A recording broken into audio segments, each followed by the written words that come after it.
Good morning, student. This is your chapter 9, respiration in organism. Starting from the organ, the air enters in. Structure बताए हैं और इनके function हैं. So nasal cavity इसका function है, it helps in filtering air and prevents the entry of harmful substances. Then trachea में जाती है air.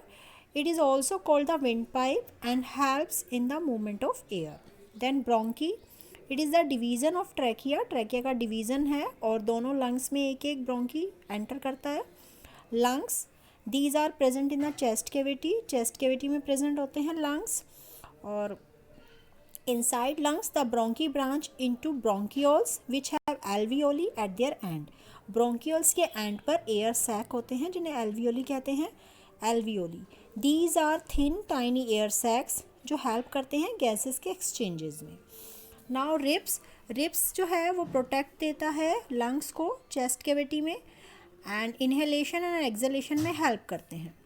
Intercostal muscle, these muscles helps in the process of inhalation and exhalation. Diaphragm muscle, ये muscles जो होती हैं वो chest cavity का floor बनाती हैं और ये भी इनहेलेशन और एक्सहेलेशन में हेल्प करते हैं. Now exchange of gases, internal respiration बोलते हैं इसको. Each alveolus is surrounded by tiny blood vessels जिनको कैपिलरीज कहते हैं. और एक्सचेंज ऑफ गैसेस जो होता है एल्वियोली और लंग्स एंड कैपिलरीज के बीच में होता है. लंग्स में काफ़ी सारे मिलियन ऑफ एल्वियोली होते हैं जो कि लार्ज सरफेस एरिया प्रोवाइड कराते हैं जिससे कि गैसेस का एक्सचेंज होता है. जब हम ऑक्सीजन इनहेल करते हैं उस समय जो एल्वियोली है वो ब्लड में ऑक्सीजन को डिफ्यूज़ कर देती है और ये कार्बन डाइऑक्साइड जो होता है वो वापस से ब्लड में आता है. The carbon dioxide present in the blood also passes out of the blood into the alveolus which is then exhaled. Alveoli are the structural unit of the lungs. So alveoli से blood में गया oxygen और blood ने पूरी body में supply किया. Then वहाँ से CO2 लिया ब्लड ने और वापस से एल्वियोली को दिया और एल्वियोली ने लंग्स को दिया और लंग्स ने उस CO2 रिच एयर को एक्सेल कर दिया. Now cellular respiration, the oxygen जो कि कैपिलरीज में एंटर करती है फ्रॉम द एल्वियोली और फिर वो ब्लड में जाकर रेड ब्लड सेल में एंटर होती है. आरबीसी में प्रोटीन होता है जिसे हीमोग्लोबिन कहते हैं which binds with the oxygen and form a compound called oxyhaemoglobin. Oxyhaemoglobin is carried through the blood to all the cells of the body. अब सेल्स में ऑक्सीजन रिलीज हो जाती है ऑक्सीहीमोग्लोबिन में से और सेल जो है इस ऑक्सीजन को यूज़ करती है ब्रेक डाउन ऑफ ग्लूकोज में और फॉर्म होता है carbon dioxide and water. During this process energy release होती है काफ़ी सारी. ये एनर्जी हमारे मसल्स के मूवमेंट्स में, हमारी ग्रोथ में, हमारी सेल के रिपेयर में यूज़ होती है.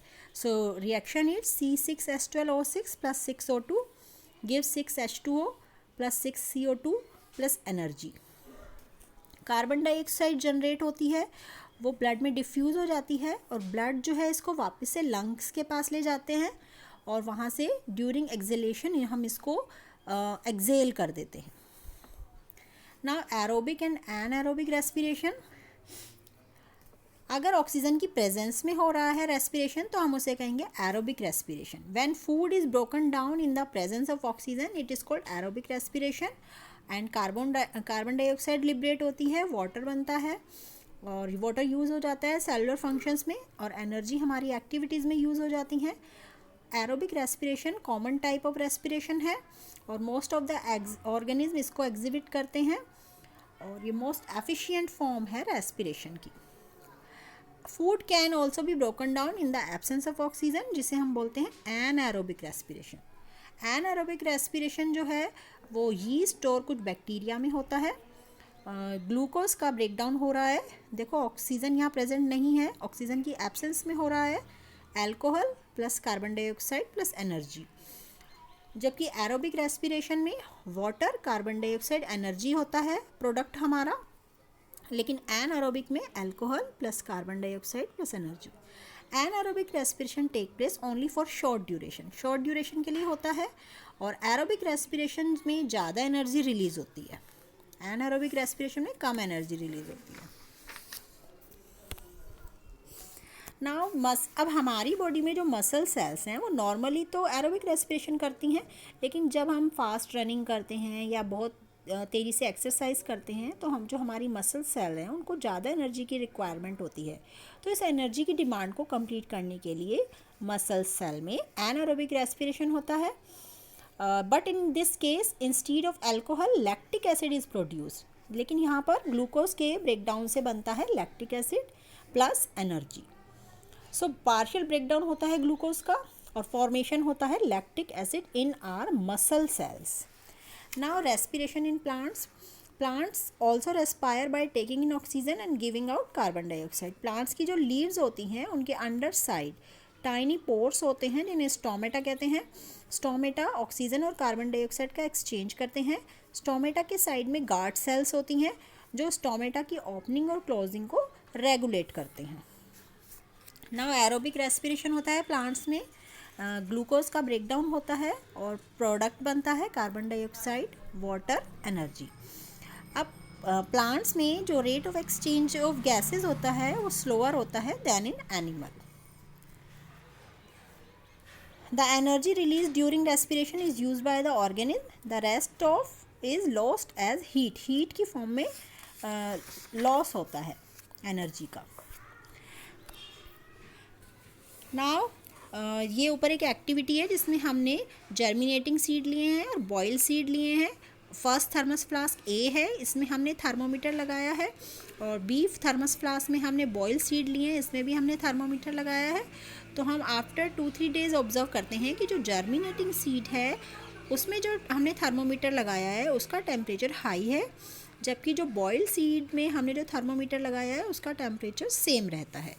सो हमने ऑब्जर्व किया कि temperature in flask A would have risen while in flask B it would remain same. Flask A में जर्मिनेटिंग सीड्स हैं जो लाइव हैं, और फ्लास्क बी में बॉइल्ड सीड हैं जिनकी ग्रोथ रुक गई है।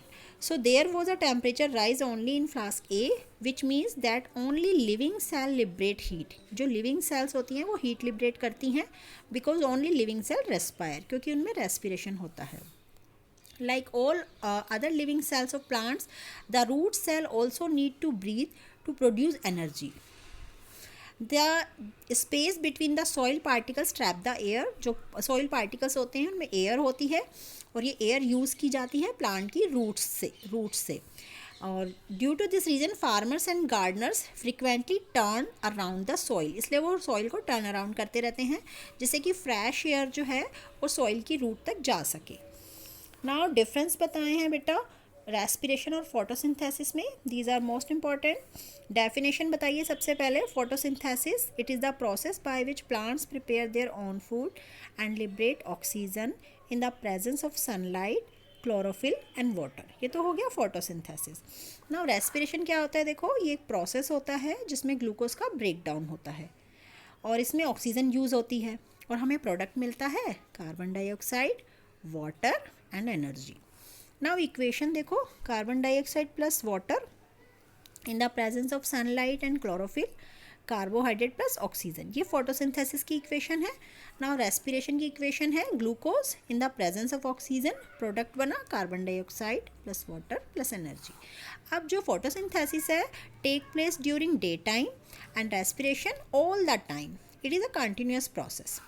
नाउ फोटोसिंथेसिस में कौन कौन से स्ट्रक्चर इन्वॉल्व रहते हैं, leaves, stem and roots. And respiration में stomata, roots, lenticels, stem bark, general body surface, ये सारे इंक्लूड रहते हैं। So student, your chapter 9 has completed. Read twice this chapter. Have a good day.